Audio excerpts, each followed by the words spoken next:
خب همراهان عزیز، ما توی بخشای قبلی دستورات محیط فیچر که اینجا وجود داشت رو با هم کار کردیم. نکته‌ای که اینجا وجود داره که دستورات محیط فیچر فقط به این دستورات ختم نمیشه و ما یک سری دستورات دیگه ای داریم که با اونها هم قرار آشنا بشیم. الان با خودتون میگین ای بابا این دستورات چرا انقدر طولانی ان که میریم سر اصل مطلب. ولی خب تا موقعی که این دستورات رو ندونیم و باشون آشنایی نداشته باشیم نمیتونیم یک طراحی کاملی رو انجام بدیم. پس مستلزم این هستیم که این دستورات رو حتما باش آشنا بشیم که بتونیم در آینده توی طراحیامون ازش استفاده بکنیم و سرعت کارمون رو افزایش بدیم. اولین دستوری که میخوام باش آشنا بشیم دستور دام هست. برای اینکه بتونیم با این دستور کار بکنیم راههایی وجود داره که در قسمت سرچ کامند میتونم من اینجا دام رو سرچ بکنم و این دستور رو اینجا ببینمش، و یا در قسمت اینزرت بیام و در قسمت فیچر بیام و مستقیم به دستور دام برسم. اگه شما اینجا رو مشاهده بکنین ما کلیه دستورات فیل چنفر، هول ویزارد، ادوانس هول، ترد و امثال هم رو کار کردیم و به پایین که میایم دستور دام رو میخوایم باهاش کار بکنیم. الان ببینید این دستور خاموشه. برای اینکه بتونیم ازش استفاده بکنیم من میام و اینجا یک استوانه رو رسم میکنم.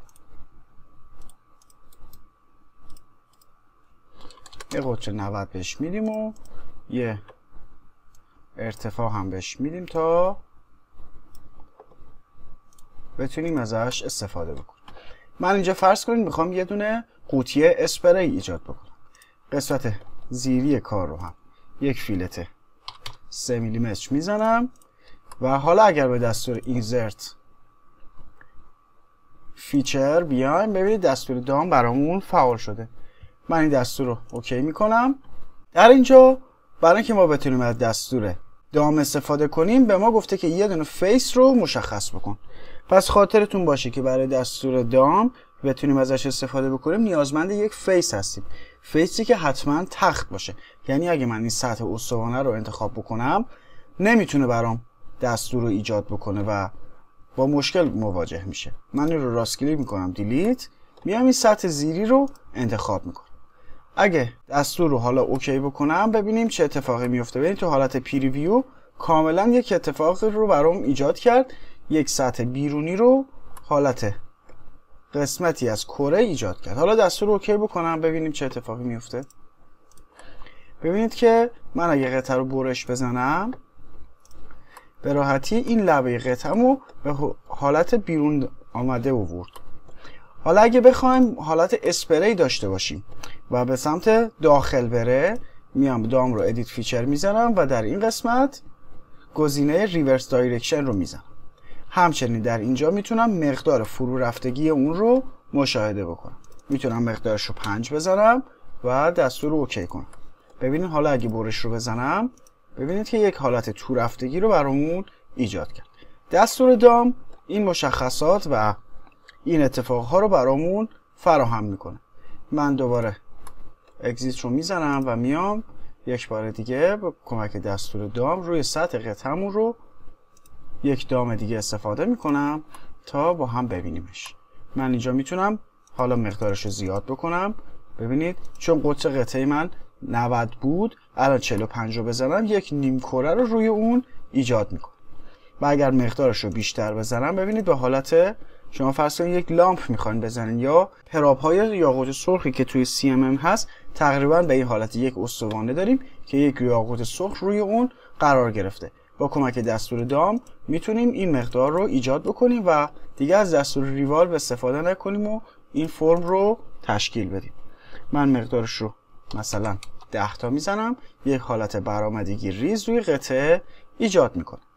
همچنین گزینه های دیگه ای در این قسمت وجود داره که در ادامه به اونها آشنا خواهیم شد.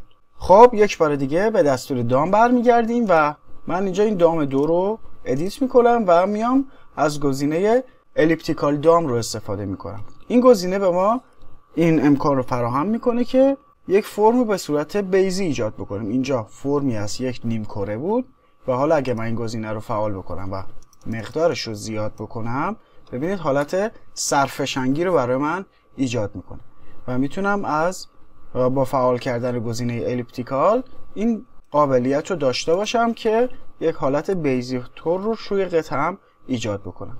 این گزینه هم برای حالت برآمده و همچنین برای حالت فرو رفته هم امکان پذیره. یعنی اگه برگردم دام 1 رو بزنم و گزینه الیپتیکال دام رو ایجاد بکنم و جهتم رو برم به سمت داخل و جهتم رو بیام به سمت بیرون، ببینیم که چه اتفاقی میفته. دقیقا همین صورت هست که داخل قطعمون هم این حالت دامی رو که به صورت بیزی هست ایجاد میکنه. دو گزینه دیگه در محیط دام برای ما وجود داره که مقدار کانستنت پوینت تو اسکچ و دیگری دایرکشن. در ادامه با اونها هم آشنا خواهیم شد. خب برای اینکه بتونیم با گزینه constraint point to sketch آشنا بشیم، من نیازمند اینه که یک پوینتی رو روی قطعم رسم بکنم. من میام اینجا خط رو بالا میکشم تا کلیه دستورات دامم حذف بشن و یا نادیده گرفته بشن. میام و این بار صفحه فرانت رو انتخاب میکنم و روی صفحه فرانت یک پوینت رو ایجاد میکنم. این دستور برای اینکه کار بکنه حتما خاطرتون باشه که این پوینت باید حتما روی محور تقارن این استوانه قرار بگیره. یعنی من نمیتونم این نقطه رو اینجا قرار بدم و از دستور دام استفاده بکنم که به این پوینت مقید بشه. پس میام اینجا این نقطه رو میگیرم، نقطه اوریجین، قید ورتیکال رو بهش میدم و همچنین یک قید اندازه هم براش اعمال میکنم. مقدارش رو میزنم 30 تا. حالا خارج میشم از دستور و میام به دستور دام. حالا برای اینکه بتونم باهاش کار بکنم به دستور دام 1 میام و این گزینه الیپتیکال دام رو هم برمیدارم که راحت تر مشخص بشه. ببینید اینجا برام این مقدار 30 تا رو هم اگه بزنم این حالت رو ایجاد میکنه. ولی اگه بخوام یک پوینت رو بهش معرفی بکنم، یعنی میام به اینجا قسمت پوینت و در این قسمت میام و این اسکچ رو انتخاب میکنم. ببینید سریعا فرمش تغییر پیدا کرد. به چه صورت شد که ما این دامی رو که ایجاد کردیم انتهای این دام رو میاد به این نقطه یا این پوینت مقید میکنه و از این نقطه عبورش میده. یعنی اگه من مقدارش رو و فقط یه قابلیتی به وجود میاد که وقتی من این پوینت رو انتخاب کردم دیگه قید اندازه برام غیر فعال میشه و نمیتونم هم قید اندازه داشته باشم و همچنین این پوینت رو اعمال کنم. پس فقط میتونم یا با قید اندازه این فرم دام رو ایجاد بکنم و یا اینکه یک اسکچی که یک پوینت داخل اون قرار داره این دام رو ایجاد بکنم. حالا اگه بخوام مقدار دام رو نسبت مقید باشه به این اسکچ یا همین پوینت، باید این اول دستور رو اوکی کنم. ببینیمش. من میام اینجا این حالت دام رو شما مشاهده میکنید. حالا اگه بخوام اون رو ادیت بکنم میام اینجا این قید 30 میلیمتر رو میزنم 50 تا. ببینید این دام رو انقدر ادامه میده تا میاد به این نقطه برخورد میکنه و در اونجا خارج میشه به این صورت. و همچنین یه گزینه دیگه ای در دستور دام داشتیم که دایرکشن بود. این دایرکشن هم دقیقا همون حالتی داشت که در محیط فیچر دستورات اکسترود و کات اکسترود وجود داشت که دیگه من به اون نمیپردازم و دقیقا همون دایرکشن رو برامون اعمال میکنه. در ادامه با دستور فری فرم آشنا خواهیم شد. خب پس از دستور دام این بار میخوایم با دستور فری فرم آشنا بشیم. برای اینکه بتونیم با این دستور کار بکنیم من ابتدا باید 2 تا اسکچ داشته باشم و از طریق اون بتونیم با دستور فری فرم کار بکنیم. برای اینکه یک تنوعی بشه من میخوام این بار از دستورات محیط سرفیس استفاده بکنم که البته دستور سرفیس در بخش مجزا و در دوره پیشرفته سالید ورکس بهش میپردازیم. ولی باز برای اینکه یک توضیح کوچیکی در این مورد هم داشته باشیم دستور فری فرم رو میخوام در این محیط کار بکنیم. من ابتدا میام صفحه فرانت رو انتخاب میکنم، یک پلینی رو نسبت به اون رسم میکنم و مقدارش رو میزنم 100 میلیمتر. حالا مقدارش رو بیشترم در نظر بگیریم 150 تا. حالا میایم من اینجا صفحه فرانتم شو کنم، میام رو صفحه فرانت و یک اسکچی رو رسم میکنم با کمک دستور اسپلاین.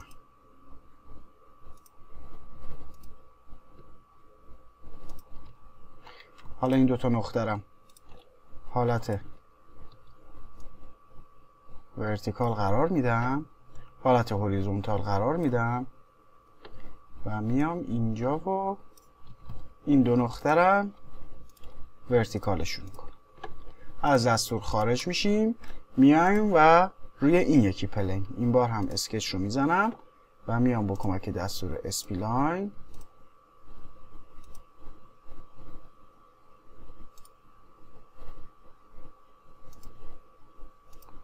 و این حالت.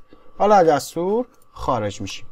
برای اینکه بتونیم از این دستور استفاده بکنیم، من برای اینکه کارم قشنگ‌تر بشه میام این اسکچ 2 رو مقدارش رو میزنم 250 تا که از هم فاصله بیشتری داشته باشه.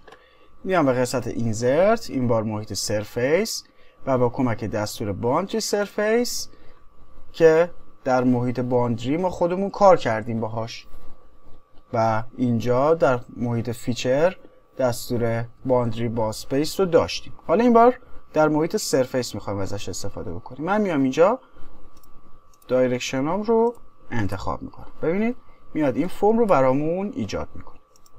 حالا وقتی که این فرم ایجاد شد میتونم این هاید صفحه هام رو هاید بکنم و بیام برای اینکه جالب تر بشه یه راست کلیک بکنم و یه رنگ جذابم بهش بدم. حالا چی کار میکنیم؟ میایم به اینزرت قسمت فیچر و از دستور فیل فرم استفاده میکنیم. حالا به من میگه که یک فیسی رو به هم معرفی کن. من اینجا فیس رو معرفی میکنم. ما سعی میکنیم که این دستورات رو تک به تک با هم آشنا بشیم و بتونیم یک توضیح مختصری در مورد دستور فیل فرم داشته باشیم. به این وقتی که من این فیس رو انتخاب کردم خودش اومد یک سری مش روی قطعه زد. این مش ها فقط به منظور کاربری هست و ما بتونیم راحت‌تر پسی بلندی های شکلمون رو مشاهده بکنیم و علنا کار خاصی رو برای ما انجام نداده. در قسمت دیسپلی و قسمت مش دنسیتی ما میتونیم مقادیر مشمون رو کم و زیاد بکنیم تا جزئیات بیشتری رو ببینیمش. فقط این دستور به ما این کمک رو میکنه که بتونیم تقسیم بندی سطوحمون رو داشته باشیم. پس این هم گزینه مش پریویو بود. یک گزینه دیگه در این قسمت وجود داره به نام زبرا استریپس که قبلا هم باهاش آشنا شده بودین. میاد و یک حالت گوره خری رو روی شکلمون ایجاد میکنه که ما بتونیم تغییراتی رو بر اساس این خطوط ببینیمش. و همچنین کروچر کامز بود که میتونه خطوطی رو از روی این کرو ها عبور کرده رو برامون به نمایش بذاره. در این قسمت پایین میتونیم اسکیلش رو کم و زیاد بکنیم، تعداد خطوط و ارتفاعشون رو کم و زیاد بکنیم و همچنین دنسیتیش که میاد مقدارش رو و رزولوشنش رو برامون تغییر میده.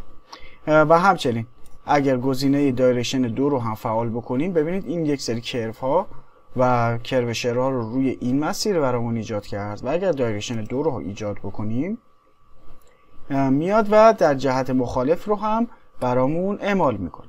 حالا این گزینه کروچر بود که میتونستیم ازش استفاده بکنیم. من ازش عبور میکنم، تیکش رو برمیدارم و میایم حالا در قسمت کنترل کروز به ما میگه که دو راه برامون وجود داره. در قسمت تروز پوینت میگه اول با ایجاد چند تا نقطه برای من یک کروی رو انتخاب بکن. حالا برای اینکه بتونیم ازش استفاده بکنیم گزینه اد کرو رو میزنیم و میایم ببینید روی این مش ها کمکی ها که قبلا برامون وجود داشت میتونم یک سری پوینت و یا کرو رو ایجاد بکنم. پس این خطایی که از قبل برامون ایجاد کرد این گزینه رو و این قابلیت رو برای من فراهم میکنه که راحت‌تر بتونم این کروی که اینجا ایجاد شده رو مشاهده کنم. من اینجا میام روی این خطوط رو کلیک میکنم و اینجا هم میام این ستا رو انتخاب میکنم. حالا میگیم که آقا چرا فقط تو این مسیر شد؟ برای اینکه بتونیم جهتمون رو عوض بکنیم و در این جهت هم کیوها رو انتخاب بکنیم میایم از گزینه فلیپ دایرکشن استفاده میکنیم. حالا ببینید که کلیه کرو هایی در این مسیر رو برای من ایجاد میکنه. من میام اینجا هم 2 تا کرو رسم میکنم. به این صورت برای اینکه بتونیم کنترل کنیم پوینت هامونو میایم در قسمت اد پوینتس. ببینید من کروهایی که اینجا ایجاد کردم رو ببینید الان شناساییشون میکنه و میتونم چند تا نقطه رو رسم بکنم. من اینجا رو یک کلیک میکنم، اینجا رو یک کلیک میکنم و اینجا هم یک کلیک. خودش هم که یه سری خطوط رو، یه سری نقاط رو اینجا انتخاب کردم. روی این یکی کرو هم اگر بیام این نقاط رو انتخاب بکنم به من یه سری قابلیت ها رو میده.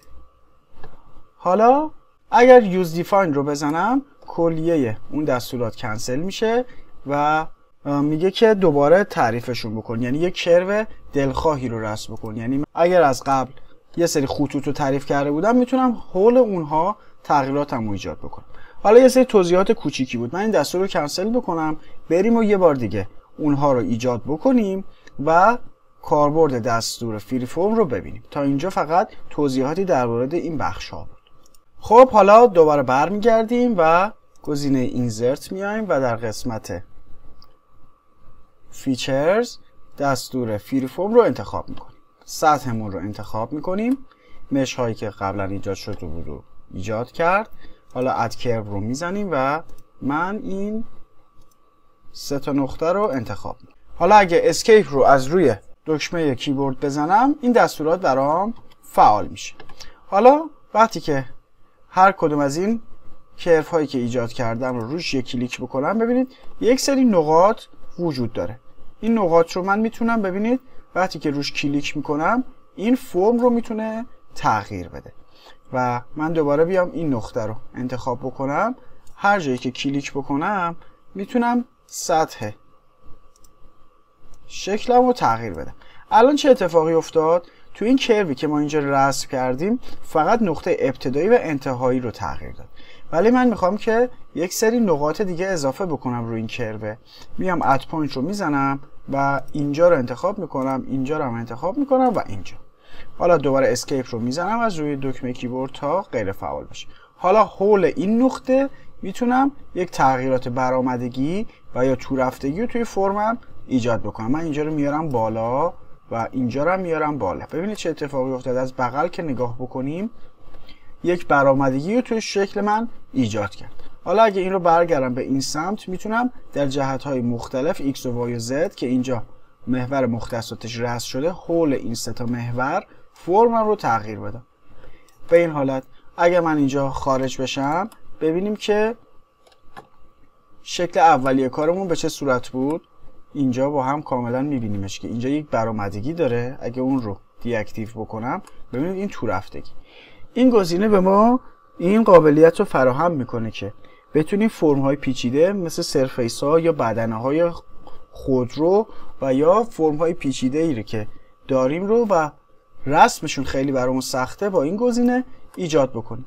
پس اگه یک بار دیگه برگردم ادیت فیچر رو بزنم و بیام اد کرو رو انتخاب بکنم و میخوام این بار در این جهت نباشه و فلیپ دایرکشن رو بزنم، اینجا میام این فرم رو ایجاد میکنم و اسکیپ رو دوباره میزنم. حالا هر یک از اینها رو انتخاب بکنم ببینید نقاطی وجود داره.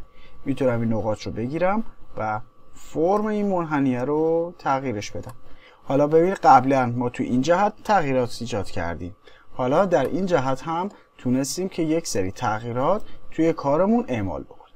وقتی که من روی این خطوط کلیک کردم اینجا 3 تا نقطه برای ما وجود داره که تریاد اورینتیشن هست. در این قسمت 3 تا گزینه برامون وجود داره. گزینه گلوبال هست، گزینه سرفیس هست و گزینه کرو. گزینه گلوبال چه کار میکنه؟ من اگه اون رو انتخاب بکنم میاد محور مختصات x و y z مون رو بر همراه با محور مختصات اصلی که رسم کردیم روی اون میندازه. یعنی x مون در این جهت اگر من ببینید در جهت x تغییر بدم اینجا مقدار x مون داره جابجا میشه و ببینید یک فلش آبی رنگی روی این قطعه داره که در این جهت x و اگر در جهت y باشه که اینجا هم مشخصه میتونم اونجا رو تغییر بدم. پس یعنی میاد این محور مختصات اصلیمون رو روی سطح قطعه ایجاد میکنه. گزینه سرفیس باشه میاد یک محور مختصات رو مماس و متقاطع با این محور مختصاتمون قرار میده. ببین اینجا وایمون به سمت پایین اومد و زدمون به این سمت. و همچنین گزینه کرو باز دوباره یک محور مختصات دیگه ای داره که میتونیم اون رو ازش استفاده بکنیم. پس با این 3 گزینه ما میتونیم تغییراتی رو توی قطعاتمون بر حسب مختصاتی که داریم و قبلا نقاطی داشتیم میتونیم اینجا مثلا من اینجا مقدار x رو بزنم 10 تا و مقدار y مون رو بزنم مثلا منهای 100 تا. ببینید درجه برام تغییرش میده، نقاط مختلفی رو که داشتم و محور زدش هم بزنم 20 تا. کلیه نقاط رو برامون تغییر میده با محور مختصاتی رو که قبلا داشتیم. و گزینه گلوبال هم همین تغییرات رو میتونه برامون اعمال بکنه. و همچنین یه گزینه کوردینیت سیستم بود که قسمت نچرال هست و دیگری یوزر دیفاین. اگر شما یه کوردینیت سیستمی رو بیرون قطعه ایجاد کرده باشید که قبلا با گزینه کوردینیت سیستم آشنا شده بودیم، میتونید یک کوردینیت سیستم بیرونی رو به قطعه اعمال بکنید و بر حسب اون این تغییرات رو ایجاد بکنید. خب این یه توضیح مختصری درباره دستور فری فرم بود در محیط سرفیس. حالا برگردیم ببینیم که اگر ما یک فیچر و یک اکسترود داشته باشیم و میتونیم ازش استفاده بکنیم، در ادامه با اون آشنا خواهیم شد. من این دستور رو اوکی بکنم. ببینید که ما تونستیم این حالت کهان مانند رو توی قطعمون اعمال بکنیم. اگه خارج بشیم ببینید رسم کردن این نقطه خیلی برامون سخت بود. شما اینجا 2 تا اسکچ داشتیم به این صورت، میخواستیم اون رو نصب بکنیم و بخوایم به اون نقطه برسیم خیلی برامون سخت میشد و با کمک گزینه فری فرم به راحتی تونستیم این فرمی رو که خواستیم ایجاد بکنیم. من حالا این دستور رو خارج میشم ازش و میام یک مستطیل رو اینجا رسم میکنم. یه ابعاد ریزم بهش بدیم، اینو بزنم 200 تا و این هم 120 تا. خارج بشیم یه استرود بهش بدم، مقدارش رو بزنم 80 تا. همین خوبه. حالا بیایم گزینه اینزرت، باز هم فیچر و این بار فری فرم. ببینید برای دستور فیچر هم این دستور اعمال میشه. حالا دستور فیچر باز دوباره طبق معمول در قسمت اول میگه که یک فیس رو بهم معرفی کن. من این فیس رو میذارم. ببینید خیلی قشنگ اومد و این مش ها رو زد. این مش ها هنوز هیچ کاری رو برامون انجام نداده، فقط این صفحه رو خورد کرده که به صورت نمایش راحت تری برای ما وجود داشته باشه. باز تو گزینه تروس پوینت میایم و اد کربز رو میذاریم. حالا میتونیم در راستای y و در راستای x انتخاب بکنیم. من اینجا ببینید فقط الان راستای y برام وجود داره، نمیتونم راستای x هم رو انتخاب بکنم. همه خطا رو به صورت عمودی انتخاب میکنه. میام اینجا فلیپ دایرکشن رو میزنم. حالا ببینید به صورت افقی شد. این 2 تا کرو رو ایجاد میکنه. حالا اگه اینجا راست کلیک بکنم میتونم اوکی رو بزنم و یا کنسل رو بزنم. من اینجا اوکی رو میزنم، اینجا گزینه اد کرو رو میزنم، میتونم اینجا دوباره کرو هایی رو ایجاد بکنم و حالا گزینه اسکیپ رو میزنم که این کنسل بشه و از حالت انتخاب در بیاد. حالا هر یک از این کرو ها رو میتونم انتخاب بکنم. باز دوباره میتونم بیام اینجا اد پوینت رو بزنم روی این کرو، 2 تا نقطه دیگر هم اعمال کنم یا این یکی کرو رو هم به این صورت. حالا دوباره اسکیپ رو میزنم تا کنسل بشه. حالا این خطوط رو میتونم انتخاب بکنم. ببینید چه شکل جذابی رو میتونه برام اعمال بکنه. یا اگه بیام اینجا این نقطه رو اینوار بزنم تو، ببینید این مش هایی که اینجا وجود داشت به ما کمک میکنه. ببینید تا چه تغییراتی بیرون رفتگی و تو رفتگی ها رو. اگه من دوباره برگردم به اینجا ببینید بیرون رفتگی ها رو برام نشون میده، تو رفتگی ها به صورت آبی میشه و برای اینکه بتونیم راحت تر ببینیم. من دوباره اگه اینا رو همه رو بیارم بیرون یا بیام اینجا اینم بیارم بیرون، دیگه کم کم هیچ نقطه تو رفتگی برام وجود نمیاره. بعد دوباره بیام اینجا این نقطه رو بزنم، ببینید کلا اینجا بیرون رفتگی برام وجود داره. حالا دستور رو اوکی کنم ببینیم حالت کارمون رو. ببینید من از بغل نگاش بکنم، ببینید اینجا صاف بود و اینجا این فرم ها رو برای من ایجاد کرد. پس با کمک دستور فری فرم تونستیم که سطوح منحنی و پیچیده ای رو روی قطعاتمون ایجاد بکنیم که به راحتی با دستورات فیچر نمیتونیم بهش دست داشته باشیم. اگه فرض کنید که من بخوام این حالت پیچیده رو اینجا رسم بکنم خیلی سخت میشه، با چندین تا اسپیلاین و فرم های پیچیده و کرو نمیتونم به این راحتی به این فیسی که دلم میخواد برسم. حالا اگر بالا هم نگاش بکنم ببینید به چه صورته، یک فرمی به این حالت، حتی اینجا تو رفتگی داره و اینجا بیرون رفتگی. اگه تو یک جهت بود من میتونستم اینجا با یک اسپیلاین این رو رسم بکنم و یه تغییراتی توش ایجاد بدم، ولی چون در 3 محور داره تغییرات اینجا انجام میشه به راحتی نخواهد. با کمک دستور فریفرم تونستیم به این قابلیت دست پیدا بکنیم. در ادامه با دستور ایندنت آشنا میشیم. حالا در این بخش با دستور ایندنت آشنا میشیم. ایندنت هم در محیط فیچر اینزرت باز به تب فیچر میایم و این بار از گزینه ایندنت قرار استفاده بکنیم. برای اینکه بتونیم از این دستور استفاده بکنیم نیازمند ما 2 تا بادی، حداقل 2 تا بادی هستیم. پس به این صورت من میام یک مستطیل اینجا رسم میکنم به قطر اندازه 200 و طبق معمول 120.